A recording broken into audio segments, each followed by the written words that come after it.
ہمارے رب نے ہمارے وجود کو ڈیزائن کس طرح کیا ہے۔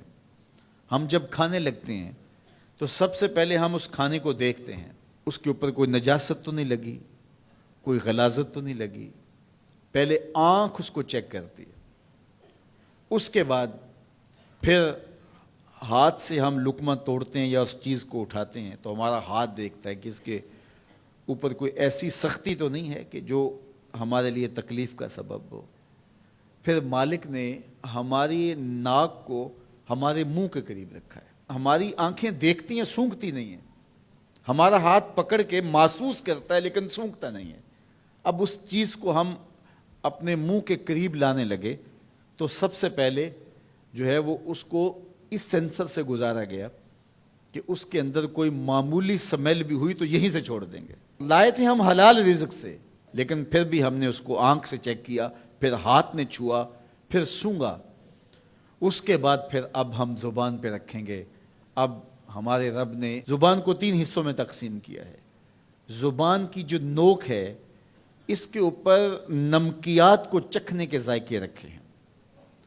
زبان کا درمیانہ حصہ جو ہے یہ مٹھاس کا احساس کرتا ہے، اور حلق کے قریب جو حصہ ہے یہ کڑواہٹ کا احساس کرتا ہے۔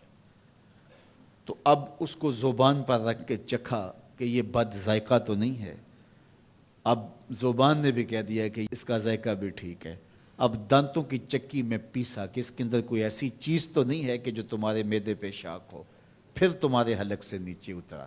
وہ رب نہیں چاہتا تمہارے حلق میں ایک لقمہ بھی ایسا جائے جس میں ذائقہ نہ ہو، جس کے اندر بدبو ہو، جس میں تعفن ہو، جس پر کوئی غلاظت ہو اور جو ناپسندیدہ ہو۔ تمہارا رب چاہتا ہے تم طیب لو، ستھرا لو، تاکہ تمہارا ظاہر بھی ستھرا ہے، تمہارے وجود کا حصہ بننے والی غذا جو ہے وہ بھی پاک اور ستھری ہو۔ تمہارا رب تمہیں صاف دیکھنا چاہتا ہے، صاف رکھنا چاہتا ہے۔ یہ تمہارے لیے اس رب کی تلقین ہے کہ تم صاف رہو۔ جو کھانے کا وضو ہے وہ ہاتھ دھونا ہے اور کلی کرنا ہے۔ جب تم کھانا کھانے لگو تو ہاتھ دھو لو اور اس کے بعد کلی کرو، اور اس کے بعد کھانا شروع کرو، اور کھانے کے بعد پھر دوبارہ کلی کرو۔ اور ہمیں بار بار مسواک کرنے کی تلقین کی گئی۔ مسواک منہ کو صاف کرتی ہے اور رب کو راضی رکھتی ہے۔ میں نے کہا کہ جب بچہ پیدا ہوتا ہے تو اس وقت اس کو غسل دیا جاتا ہے، اور جب جنازہ اٹھتا ہے تو اس سے قبل بھی اس کو غسل دیا جاتا ہے۔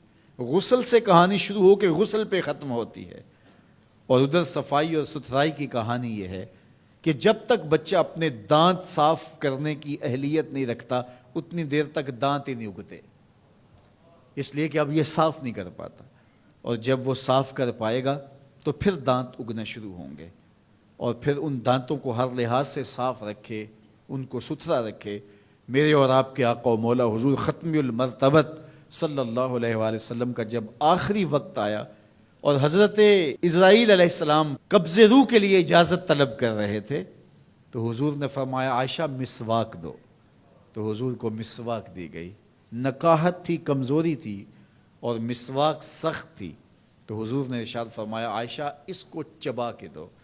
تو ام المومنین سیدہ عائشہ رضی اللہ تعالیٰ عنہ فرماتی ہیں میں خوش قسمت ہوں کہ آخری لمحات میں میرا لعاب اور حضور کا لعاب مل گیا۔